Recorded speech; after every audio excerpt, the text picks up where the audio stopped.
Well, good day, my friends. It's your old pal, Jordan the Lion. How are you all doing today? I hope you said great.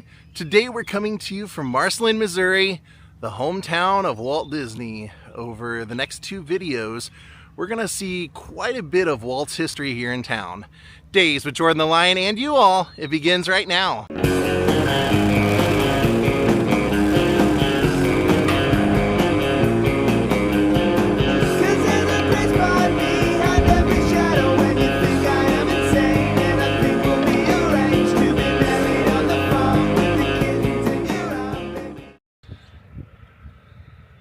So right here where we see our city of Marceline population of 2,233, it's actually on the property of the old Disney house. This was the home that Walt and Roy Disney grew up in here in Marceline, the old farmhouse. The family that owns it is very nice and allows people to kind of wander, not on the property, but they have some designated places you can park and go look at meaningful things on the property, including, you know, Walt had a barn at his house in Los Angeles that was based off of a barn that he had here called the Carrollwood Barn. So pretty big property over here.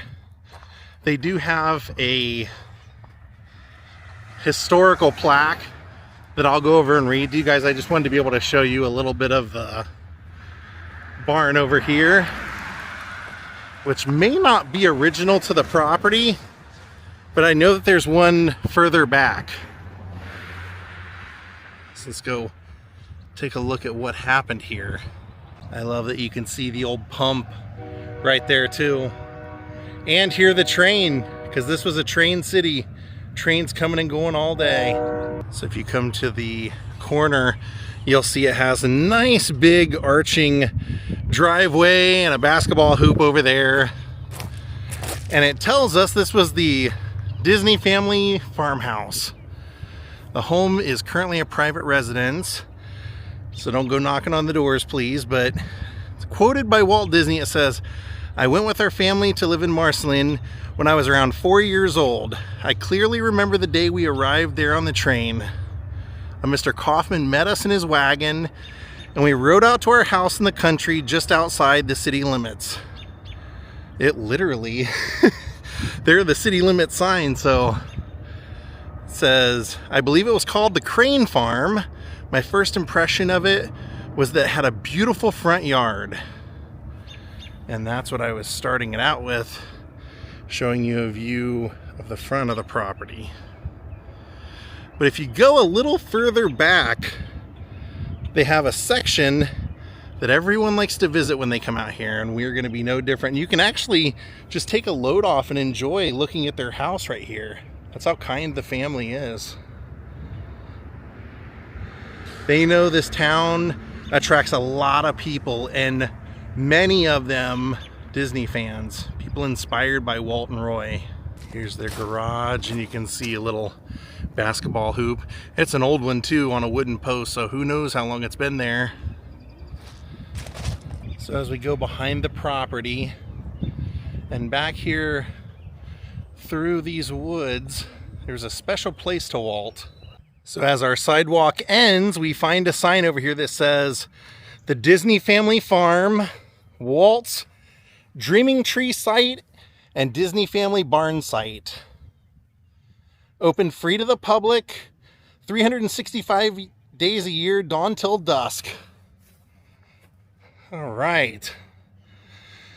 So it says, "As an adult, Walt Disney wrote, 'To tell the truth, more things of importance happened to me in Marceline than have happened to me since, or are likely to happen to me in the future.'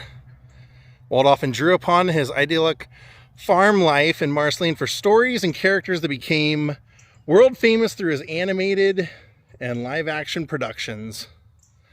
So as we go back here, I'm seeing more signs, but how cool. I mean, I'm not an obsessive Disney person. People that watch this channel know I really go to the parks, you know, maybe once a year. Don't really watch the cartoons or anything, didn't really grow up on them, but I really admire Walt Disney's ambition and what he could do, and I love people like him, so it's really interesting to see. Now, this says this is the son of the Dreaming Tree. You see, there was an original Dreaming Tree that used to be over there.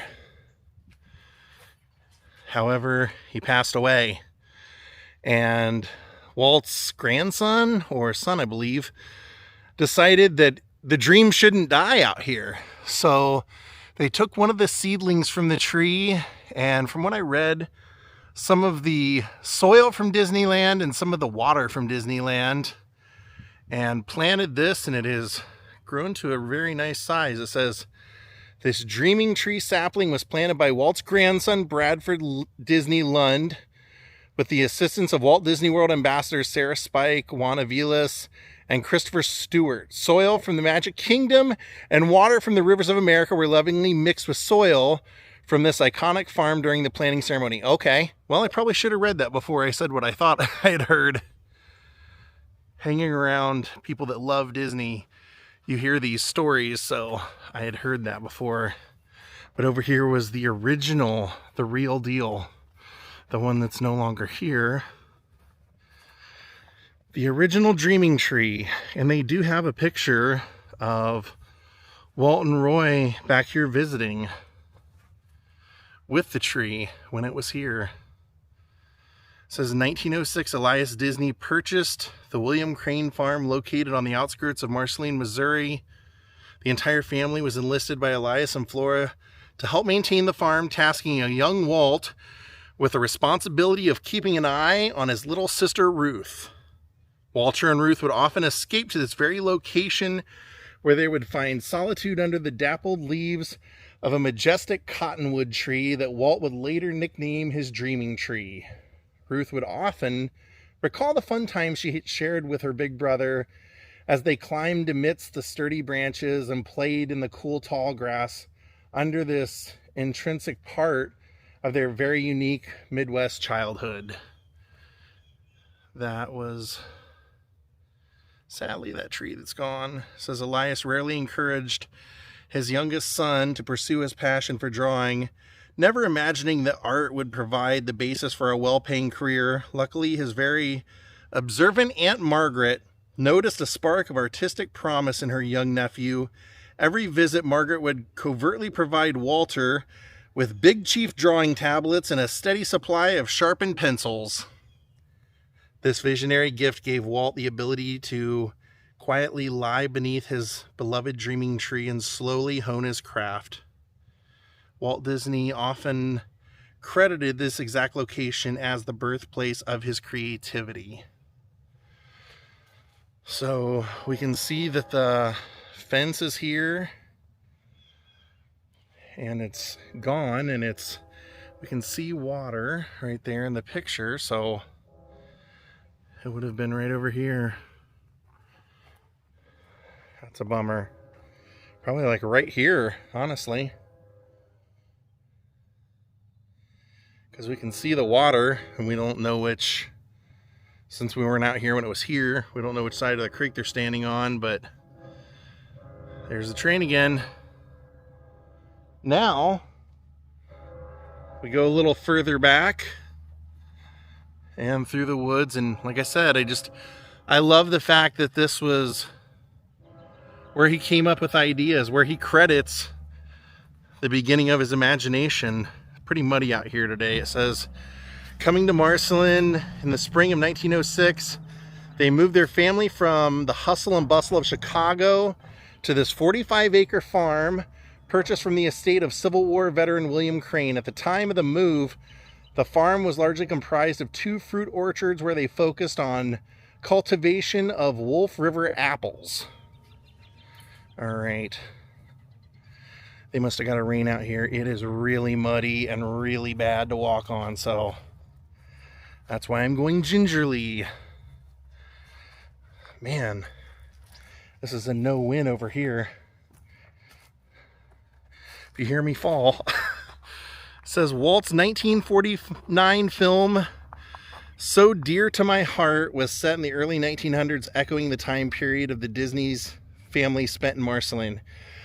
For the film, Walt instructed his production designer to create a barn set that reflected his best memory of the barn he grew up with. And this is the barn. Or, I guess we'll find out. Looks like it's really good shape, so it's probably a recreation. It says, Walt learns a valuable lesson.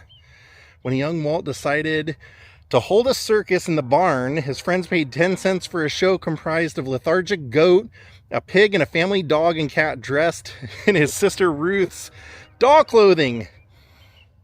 The purchasers were not impressed. When Flora heard the commotion in the barn, she requested Walt refund the admission and shared this wisdom: if you deliver more than your audience expects, they will never be disappointed.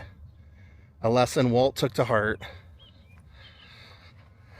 So we're now on the Disney farm. There's a lake over there. This sign says Walt's Happy Place. In 1950, Walt used his fondest memories of Marceline to recreate the old family farm barn in his new Holmby Hills property in California. He used the barn as a personal workshop for his beloved Carrollwood Pacific Railway.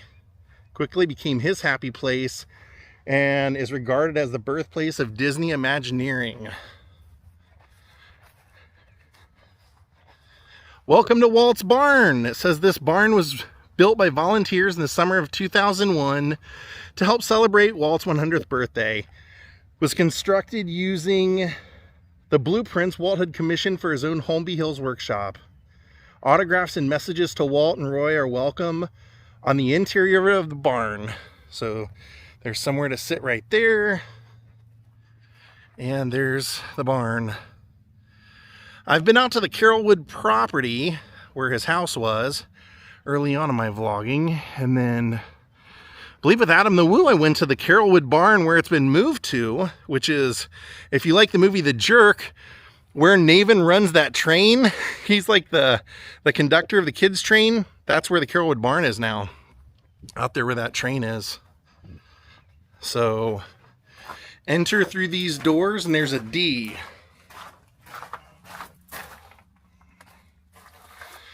Guess we should put our name in here. Like everyone else, there's names everywhere. Oh, look at this. What a great drawing.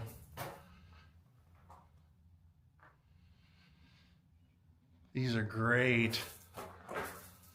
Names everywhere. D23.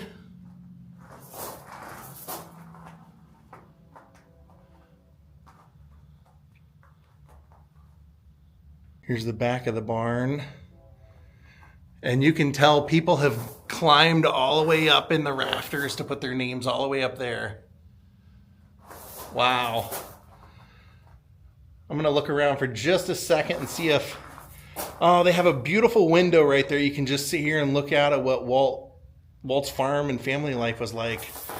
Look around, see if I can see any names that look familiar. Because I know sometimes the Imagineers come here. Oh, look at that. Oh, there's a plaque by the official fan club. Look at all the Mickeys. All right, I'll write my name. And we're gonna go into town and see some of Marceline. Look at all the beautiful artwork people have left.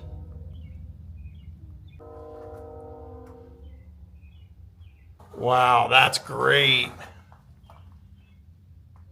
Oh, look at this. Look at that. Jeff Keane. Family Circus. Wow, that's cool. Bill Whitehead. Wow. So I'm going to leave my name right up here in this little space by the Jeff Keane one.